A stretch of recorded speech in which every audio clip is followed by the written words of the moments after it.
All right, step 4, final step. We're going to create a column of intentions.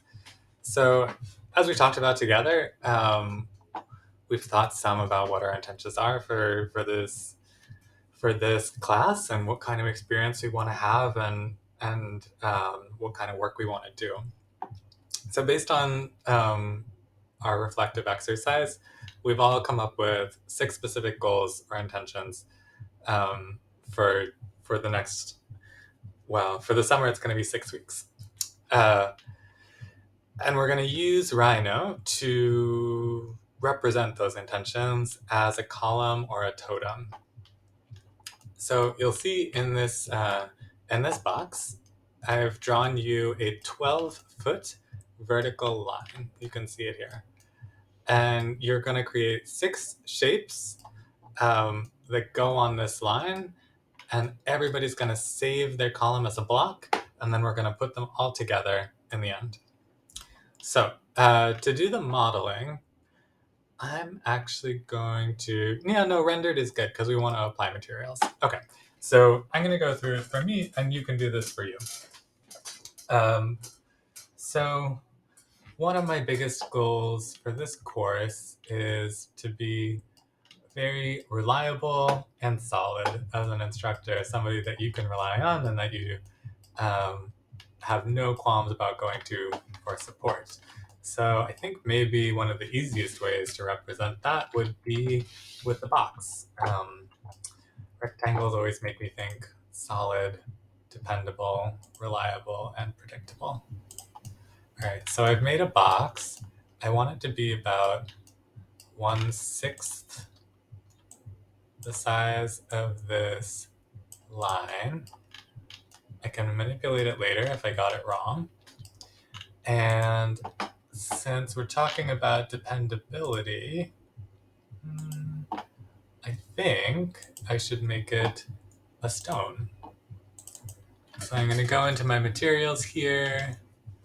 And what's a good stone? What feels dependable? Hmm.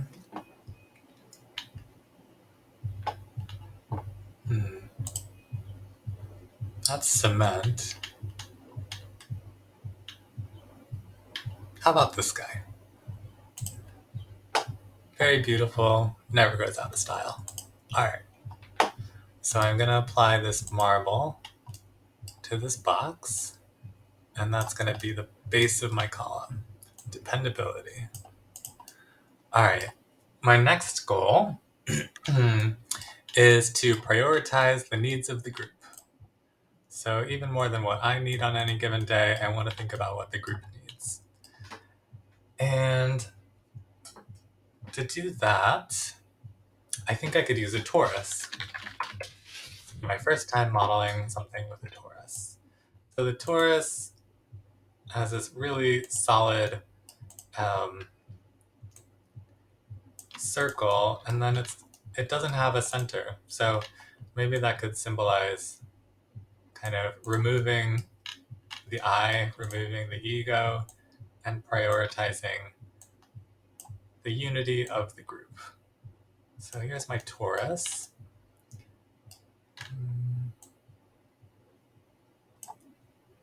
I'm going to rotate it better. And for a material, I think maybe a wood would make sense. Something natural, friendly, inviting, dependable. So I've got loads of woods to choose from. And I think maybe this medium color wood here would work. There we go. My wood torus, symbolizing the needs of the group. All right. So there's that one. My third goal is to keep our energy up, because I know a lot of you are going to feel tired as we go along through this course, because it is a lot of work. So part of my job is to make sure that everybody stays in good spirits and keeps their energy levels up. So for this, I'm going to use a truncated pyramid, because I think that because they have so many sides, they're so spiky. They kind of they just seem like a very energetic shape to me. Don't you think? It's a little big, but that just seems like bursting with energy. And I was thinking maybe we need glitter. Maybe glitter is what symbolizes kind of the energy of this gem shape. Which one do I want? So if you search for seamless texture on Google, you usually get a lot of options. I think I love the purple. Purple's pretty unbeatable. So I'm going to save it. I'm going to save it to my materials folder. Oh, wrong thing.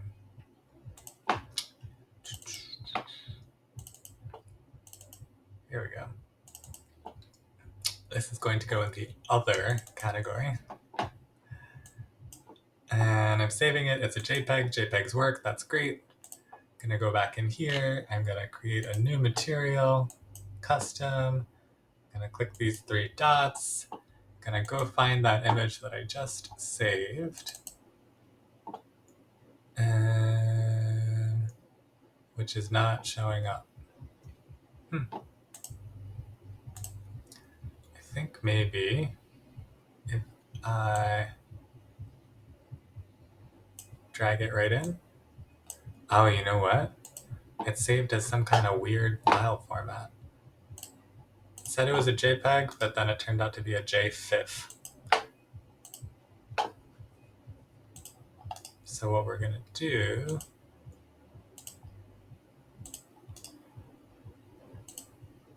is this gonna, yeah.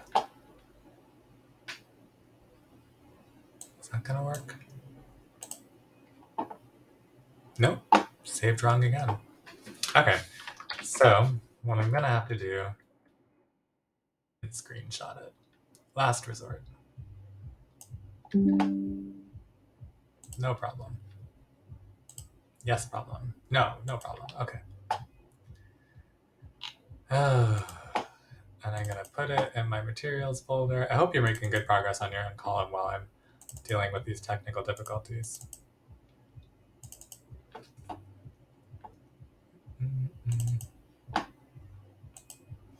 I'm gonna save it there.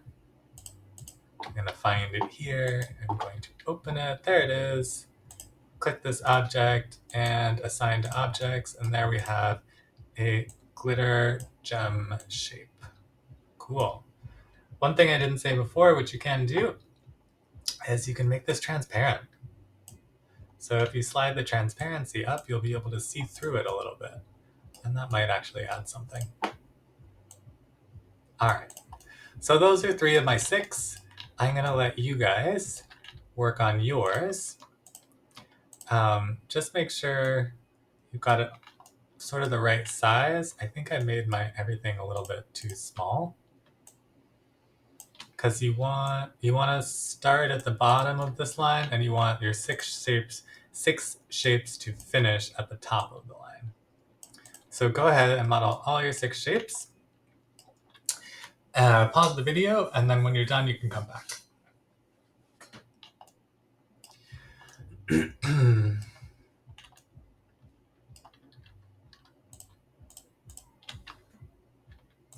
All right, so welcome back. I cheated and just repeated mine for now because I need to save time. And so now when you've got your finished column, you're going to select it. Ta-da! And then you're going to make it a block just for convenience. So you're going to type block. It's going to ask for a base point. You'll click the top of this line. You see it? There it is. There's the top of the line. So I'm going to click there. And I'm going to call it my name, Will Pryor. And you should call it your name. Okay. So now it's a block. That basically just means anywhere you click on it, you're going to get all of it. And then, so click on it so that you've got your whole column selected. Go to File, go to Export Selected. So that was File, Export Selected. And then you're going to save it. And you're going to save it in the folder that I give you, which I will send you a link to. We're now going to put it in downloads.